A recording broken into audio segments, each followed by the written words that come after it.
Hi everyone, I'm going to walk you through the first few sewing steps for your plaid shirt. So I have done steps 2 through 6 on the PDF that I've attached for y'all on Canvas that has the layout, cutting, and construction steps. So after you've cut out all your pieces, first you're going to serge all of your pieces except for your upper collar and under collar. You don't have to serge those. But you can sew your seams and then serge afterwards if you would like, but I feel like serging it first just gets it out of the way. But if you do want to sew your seams together and then serge afterwards, you are welcome to do that. So that's step number 2 on the PDF is serging all your pieces. Next, step number 3 is you have to sew all of your darts. So your front has a bust dart, which you can see here on the side. So I've sewn that on both of my front pieces, my left side and my right side. So make sure that you've marked your drill holes on your pattern, from your pattern onto your fabric. And then you'll sew your fisheye darts, which are part of your back piece. So I know the camera is a little hard to see, but there's one of my fisheye darts. You have 2 fisheye darts in the back. So after you've sewn your darts, then you're going to attach your back yoke piece onto your back.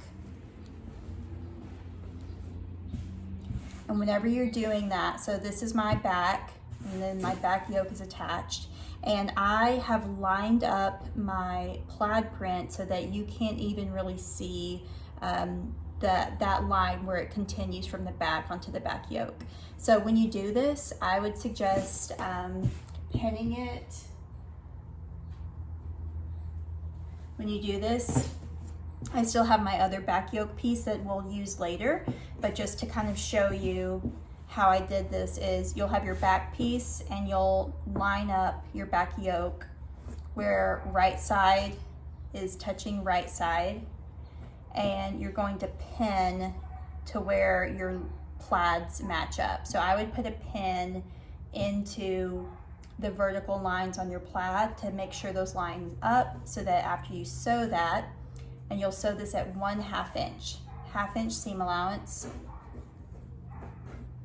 And then when you pull it up,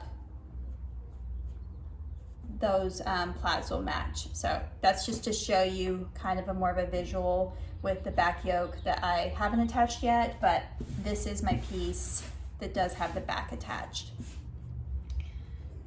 So after you've attached your back yoke to your back, the next thing you're going to do is you're going to attach your pocket onto the left front piece. So think about it, if you were wearing the shirt, it would be on your left side. So it's because most people are right-handed, so it's so your right hand can reach over and use the pocket on the left side of the body. So I've lined that up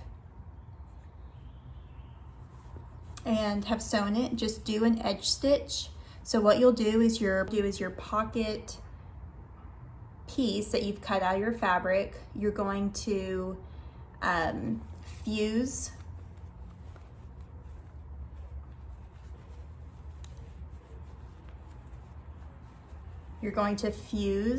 the top of it, just a top strip about 1 inch. I think you'll see a notch down on your pocket piece. So you'll fuse the top of your pocket, and then you're going to fold under at that notch that's about 1 inch down from the top of your pocket. You're gonna fold down about 1 inch. You're also gonna tuck under all of these edges from the vertical down to your bottom kind of diamond shape here, and then up the other side. All of this will be folded under 1/2 inch. The top will be folded under, let me double check. It's about 1 1/4 inches. So fold fuse the top and then fold it under 1 1/4 inch, and then fold both sides and the bottom angles, fold all of that under 1/2 inch. And then you're going to line it up on the left side of your front left side, and you're going to edge stitch around the pocket. So that's step number 5. And then step number 6 is you're going to sew your shoulder seams.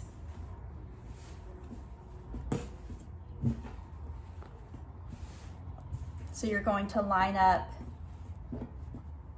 your 2 front pieces with right sides touching the right side of your back piece, right sides touching right sides, and sew at 1/2 inch seam allowance.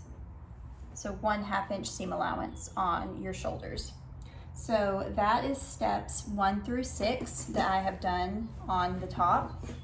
Next, step 7 is I'm going to work on the collar.